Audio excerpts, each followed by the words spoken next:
In the last video, we explored the concept of NLP anchoring, how it can help you manage your emotions and also enable you to help clients manage their emotions. In this video, I am going to walk you through the step-by-step process for creating and using anchors in coaching and therapy. To simplify the process of creating and using anchors, we will divide the process in 3 steps. Step 1 will include asking questions to collect relevant information that will be used for the process of creating anchors. Second will include the actual process of creating anchors. And third will include the process to test that the anchors that we have created are actually working. Some of these steps will include sub-steps and we will look at them as we go ahead. So let us start with step 1, collecting information. Before you start the anchoring process, it is useful to have the following information from the client. First is the emotion that the client will like to anchor. For example, confidence, calmness, peace, happiness, disgust, and so on. Second is the specific past experience where the client has experienced that emotion that they would like to anchor at its peak. In the absence of a past experience, you can also use a detailed future imagination. And third, what action would the client like to anchor this emotion to? In this video, we will use the action of pressing the right index finger with the thumb as the anchor. When selecting the action, just remember that the action should be unique and is not already used as an anchor for another emotion. Once you have all of these informations, the next step is to anchor the emotion. Begin by asking the client to close their eyes and observe their breath 3 times.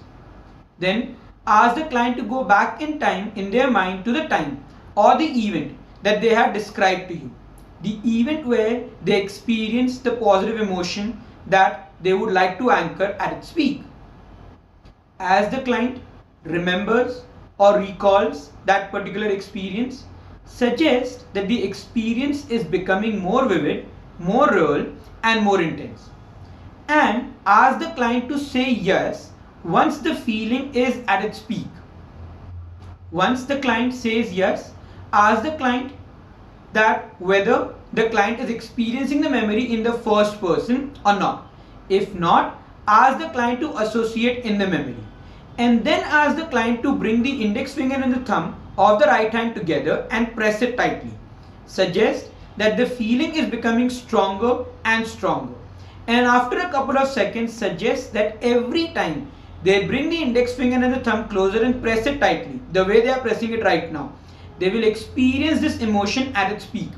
And you can add an idiomotor response like the breath becoming deeper or the finger of the left hand lifting up unconsciously to indicate that the unconscious has created this association.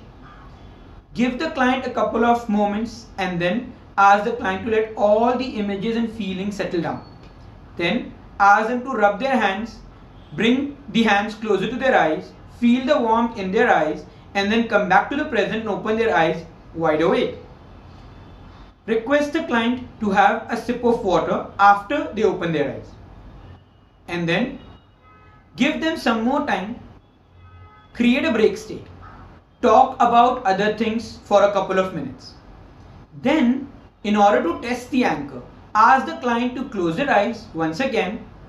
Next, ask them to bring the index finger and the thumb closer and press it tightly, exactly the way they were doing it at the time of creating the anchors. As the client does this, ask them to verbalize the emotion that they are feeling once they press the index finger and the thumb. If the anchor was created correctly in the previous step, the client will feel the anchored emotion almost immediately and at its peak. Once the client confirms the feeling, you can gently ask the client to come back to the present, repeat the process we used in the previous step to wake up the client. Again, offer the client a glass of water. Now that you know the process of anchoring, you are probably wondering how would the client use this anchored emotion? how can the client get benefits from this process? Well, there are multiple ways to use anchors once they have been created. The most basic application is to ask the client to use the anchor whenever they wish to experience the same emotion that they've anchored in their life. If you would like to learn about advanced application of anchoring in coaching and in therapy, or if you would like to understand the conceptual background of how and why the process of anchoring works and what to do when it doesn't work, then I would recommend that you can check out either the cognitive hypnotic coaching or the cognitive hypnotic psychotherapy diploma. During the course, you will learn this process and a lot more that will enable you to help clients and help yourself live a happier, healthier and a more fulfilling life. I hope you enjoyed the video and found it useful. If you have any questions about the anchoring process or the steps mentioned in this video, please feel free to ask us in the comments.